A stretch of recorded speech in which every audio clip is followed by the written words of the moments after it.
ये किसान के जब तुलवाने जाते हैं ना तो इनके बिगे बड़े हो जाते हैं। सरकार ने अच्छा यो करा है कि किसान की कमर तोड़ दी। 600 रुपये या 650 रुपये गन्ना पंडित जी के यहाँ, जो हमारे पंडित जी हैं, ये हम दिला दें, इनके यहाँ पलट दे करेंगे, हमें 500 में पूछें।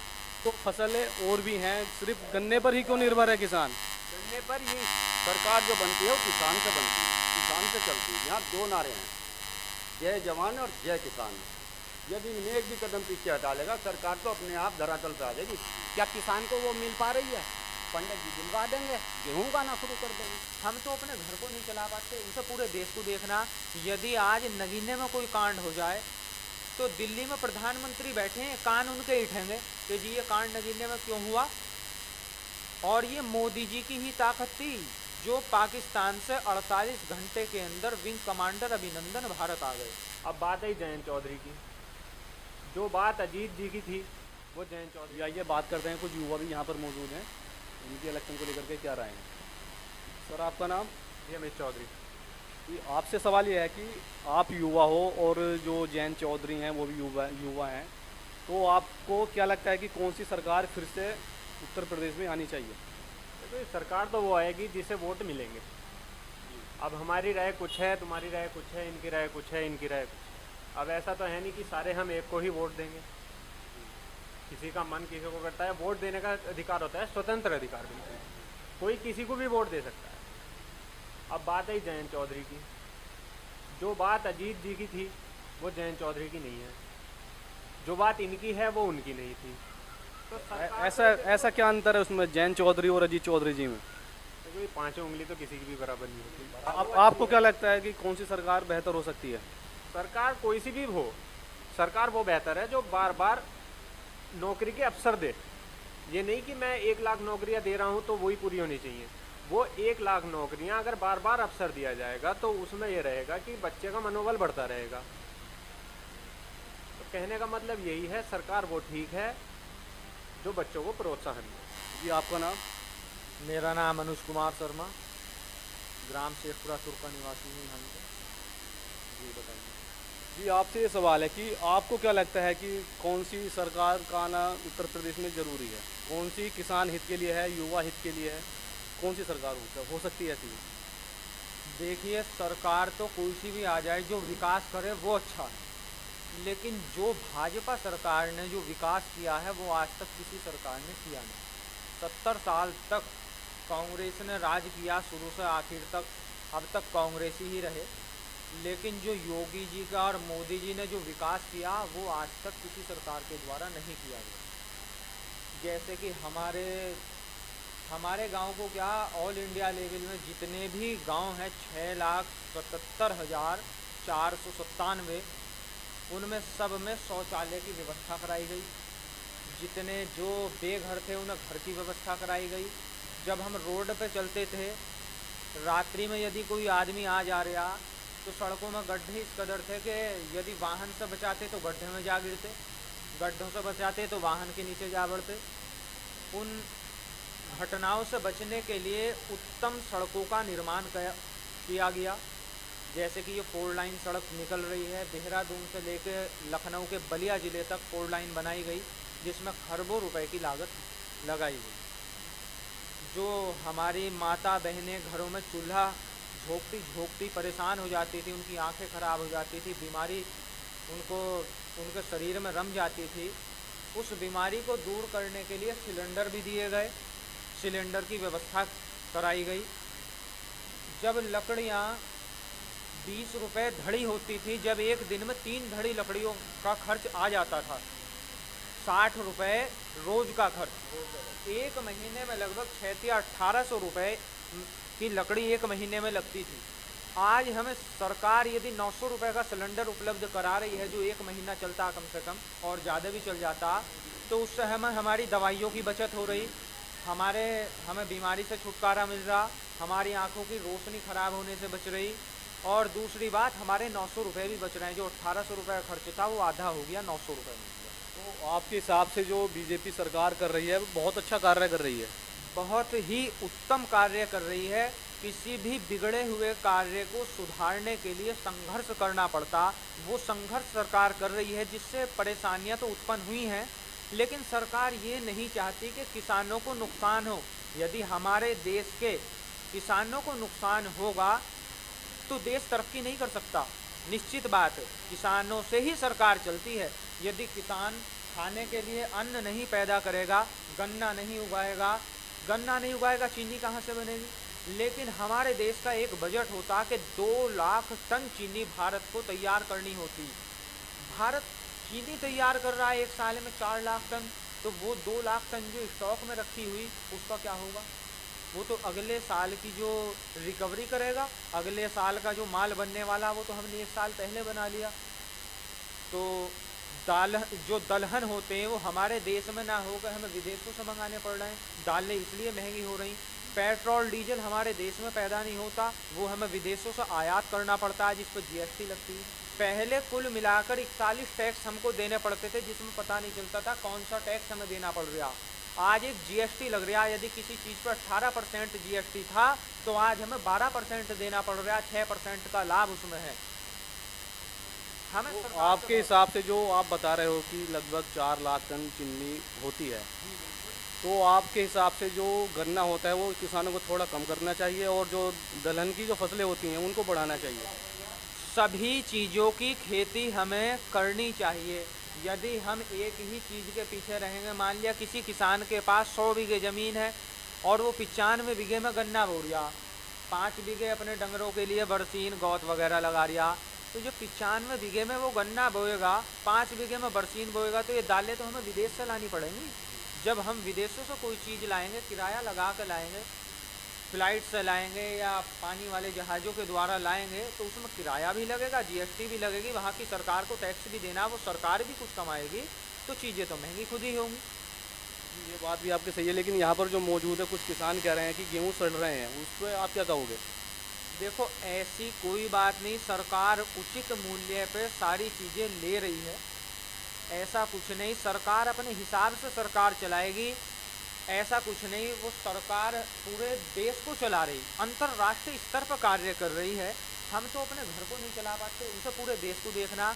यदि आज नगीने में कोई कांड हो जाए तो दिल्ली में प्रधानमंत्री बैठे हैं, कान उनके हिटेंगे कि जी ये कांड नगीने में क्यों हुआ।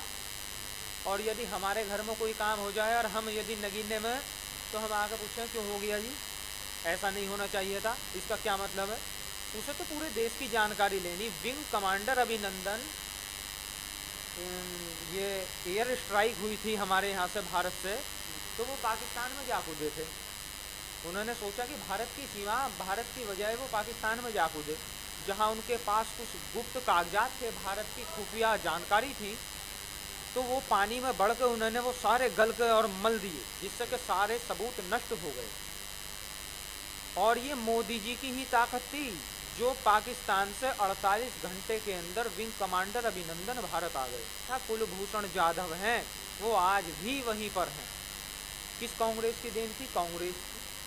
कांग्रेस की देन थी। आपको लगता है कि दूसरे देश में भी मोदी सरकार सक्षम है अपने जो कमांडर हैं, अपनी सेना के जो भी योद्धा कह सकते हो, सेना के जवान कह सकते हो, उनको लाने में सक्षम है दूसरे देश से भी? बिल्कुल लाने में भी सक्षम है। अपने देश की सेना को मजबूती, इतनी मजबूती दी है। हमारे देश में राफेल नहीं थे, 36 राफेल मंगाए। अपाचे नहीं थे, अपाचे मंगाए। S-400 मिसाइल्स मंगाई और चिनूक हेलीकॉप्टर्स मंगाए, जिनकी अद्भुत क्षमता ये है, यदि किसी भी देश से हमारा युद्ध हो तो उसको मुंह तोड़ जवाब देने के लिए वो पर्याप्त हैं। और आज भारत ही नहीं, जब ऑल वर्ल्ड लेवल का सर्वे हुआ तो उसमें मोदी जी का प्रथम स्थान आया। 67% वोट मोदी जी के पक्ष में पड़े, जबकि जो बाइडेन जो अमेरिका के राष्ट्रपति हैं वो दूसरे नंबर पे आए। तो वो तो जब ऑल इंडिया लेवल के प्रथम नंबर के नेता हैं तो उनका क्या कहना, वो तो नंबर 1 है ही। वो अपने स्वार्थ के लिए कोई कार्य नहीं करते, जो कुछ करते हैं देश हित के लिए करते हैं। यदि वो नोटबंदी करते समय ये सोच लेते कि यदि मैं नोटबंदी करूँगा जनता परेशान होगी और मुझे वोट नहीं देगी, तो वे नोटबंदी क्यों करते। जो 70 साल हो गए जिस कानून को कि हर 10 साल में करेंसी चेंज होगी, 70 सालों में क्यों नहीं हुई, इतने घोटाले हो रहे हैं। वो 70 साल में मोदी जी नहीं क्यों की, इसलिए की क्योंकि उनके मन में योगी जी के मन में कोई स्वार्थ ही नहीं, उन्हें तो निस्वार्थ करना कि हम प्रधानमंत्री या मुख्यमंत्री बने या ना बने, हमें अपने देश को, अपने प्रदेश को शीर्ष स्थान तक ले जाना है। ये बताइएगा कि क्या योगी सरकार फिर से आ पाएगी? बिल्कुल, योगी सरकार पूर्ण रूप से आने के लिए तैयार है और बिल्कुल आएगी। हमारा तो अटल विश्वास है कि योगी जी ही दोबारा मुख्यमंत्री बनेंगे। आगे तो ईश्वर की इच्छा, ईश्वर से आगे तो कुछ है नहीं। ये आज भी इतनी तीव्र गति से काम करने वाला ना तो कोई मुख्यमंत्री मिला, ना कोई प्रधानमंत्री मिला। भविष्य का तो ईश्वर ही जानते हैं। जो काम यदि हम सरकार के पास कोई शिकायत लेके गए, सालों गुजर गए, किसी चीज़ पे कोई कार्रवाई नहीं हुई, और आज इधर जाएं 2 दिन के अंदर ही खुद फोन आते हैं। मेरा कोई पर्सनल कार्य था जो बहुत जगह घूमने के बाद भी पूर्ण नहीं हो पा रहा था। मुख्यमंत्री योगी आदित्यनाथ जी ने 1076 नंबर चलाया, मैंने उस पर कॉल की। आज भी मेरे पास मुख्यमंत्री कार्यालय से प्रति हफ्ते, प्रति सप्ताह कॉल आती कि आपकी समस्या का समाधान हुआ या नहीं। वो खुद कॉल कर रहे हैं, अन्यथा हम धक्के खाते खाते परेशान, हमारी किसी समस्या का कोई समाधान कभी नहीं होता था। आज तेजी से विकास हो रहा है, सड़कों का निर्माण हो रहा है, शौचालयों का आवास, जिसके पास आवास नहीं उसे आवास दिया जा रहा है, पढ़ाई के लिए उच्च स्तरीय विद्यालयों का निर्माण हो रहा है, और तेजी से किसानों की तरक्की के लिए भी उत्तम कार्य किए जा रहे हैं। लेकिन ये है, सरकार किसानों का नुकसान नहीं चाहती। किसी भी समस्या के समाधान में समय लगता है। जो हमारे राकेश टिकैत जी वो बैठे हैं, अच्छी बात है, उनकी समस्या, उनका समाधान अवश्य होना चाहिए। वो यदि परेशान है, उन्हें कुछ प्रॉब्लम्स हैं, तो उनका समाधान किया जाए, बिल्कुल होना चाहिए। यदि हमारे देश का किसान दुखी होगा तो भारत तरक्की नहीं कर सकता। लेकिन किसान तो यहाँ पिछले काफ़ी समय से, लगभग 10 महीने हो चुके हैं लगभग, और तब से पढ़े हैं, लेकिन अभी तक उनकी समस्या का कोई समाधान कहीं से कहीं तक नहीं हुआ। ऐसा क्यों? यदि सरकार जो बनती है वो किसान से बनती है, किसान से चलती है। यहाँ 2 नारे हैं, जय जवान और जय किसान। यदि इनमें एक भी कदम पीछे हटा लेगा, सरकार तो अपने आप धरातल पर आ जाएगी। इसका समाधान कितने साल में होगा या 500 साल में होगा? राम मंदिर बन करियो भाई, समाधान के लिए तो इसके 10 दिन, 5 दिन, महीना, 2 महीना होना चाहिए ना। आज 10 महीने हो गए, सरकार के कान पे जू नहीं चल रही। तो जब सरकार अपनी अड़ी पे है तो किसान भी अपनी अड़ी पे है। सही बात है आपके, किसान भी अपनी अड़ी पे लगे हुए हैं। होगा, सुनो, अभी होगा इलेक्शन से पहले पहले, वरना सरकार ही नहीं रहेगी। ये किसान से भिड़ी है बहुत गलत। वो सर सोचिए, 80 रुपये किलो मिलता था वो, आज कितना है? 200 रुपये किलो। मायावती की सरकार थी, उन्होंने पैसे बढ़ाए गन्ने पे। सपा सरकार ने पैसे बढ़ाए। 5 साल तक गन्ने पे कौन से पैसे बढ़े हैं, हमें दिखा दो। सही बात है आपकी। अगर हम 80 रुपये वाला किलो वाला तेल 200 रुपये किलो में ले रहे हैं, तो हमारा गन्ना भी तो कम से कम उसके रेट बढ़ने चाहिए। अब हमारी सरकारी आमदनी तो है नहीं कि 1 तारीख को वेतन चढ़ गया और वहाँ से निकाल लाए। हमें तो गन्ने से ही कमाना है, जो कमाना है, हम किसान हैं। और दूसरी बात, जय जवान जय किसान वाली, आर्मी में किस नेता का लड़का भर्ती होता है, ये बता दीजिए मुझे। ये भी सही बात है आपकी। लेकिन जैसा कि आप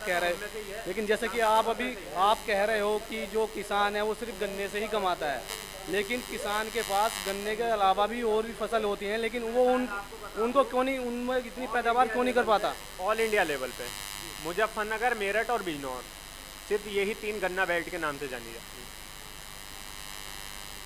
लेकिन बात मुजफ्फरनगर, मेरठ, बिजनौर की नहीं है, पूरे उत्तर प्रदेश की है। लेकिन इनके पास तो फसलें और भी हैं, सिर्फ गन्ने पर ही क्यों निर्भर है किसान? गन्ने पर ये इसलिए निर्भर है क्योंकि हमारा जो क्लाइमेटिक कंडीशन है ना, हमारी तरफ का जो क्लाइमेट है, हमारी तरफ की जो धरती है, वो गन्ने को सूटेबल है। क्या किसान को जो MRP है कि उसकी गेहूं की 1972 रुपये, क्या किसान को वो मिल पा रही है? पंडित जी दिलवा देंगे, गेहूं उगाना शुरू कर देंगे। ये हमारे पंडित जी हैं, ये हमें 1972 का रेट दिलवा देंगे और गेहूं उगाना शुरू कर देंगे। तो आप ये बताइएगा कि अभी कुछ समय पहले जो धरना चल रहा है उसमें रेट लगभग 1400-1500 रुपये प्रति क्विंटल अनाज का रहा, लेकिन उससे पहले, थोड़ा टाइम पहले देखा जाए तो गेहूं का जो रेट है वो लगभग 2000-2100 रुपये भी बिका है। तो उसमें क्या सरकार ने बढ़ाया या वो सरकार ने घटाया? इसमें सरकार ने जो MRP है वो बढ़ाई है, लेकिन किसान का नहीं बिक पाता। इसलिए ऐसा क्यों? भाई किसान मंडी ले जाता है, बनिए बैठे आड़ती जो होता है वो हमसे खरीद रहा है, वो सस्ते में खरीद रहा है। क्या होता है, हमारे गल्ला जो है सरकारी रेट पर खरीद होती है, वे हमें घर वापसी कर देते हैं, आज नहीं कल आना, कल नहीं परसों आना। किसान परेशान होता है, आड़ती के पास नहीं जाता है, वो हमसे 1500, 1400, 1300 गेहूँ खरीदता है। उसके बाद जो सरकारी राशन की दुकान है उससे कांटेक्ट करता है, अपना गेहूँ उन्हें देता है। और किसान की आय इस सरकार ने 2 गुनी 22 में करने के लिए कहा था। 1 जनवरी आ रही है, काम अच्छे कर रही है सरकार, और आय जो 2 गुनी कर रही है। किसान का 325 रुपये क्विंटल गन्ना है, अब तक 700 रुपये या 650 रुपये गन्ना पंडित जी के यहाँ, जो हमारे पंडित जी हैं, ये हमें दिला दें, इनके यहाँ पलट दे करेंगे, हमें 500 में पूछें।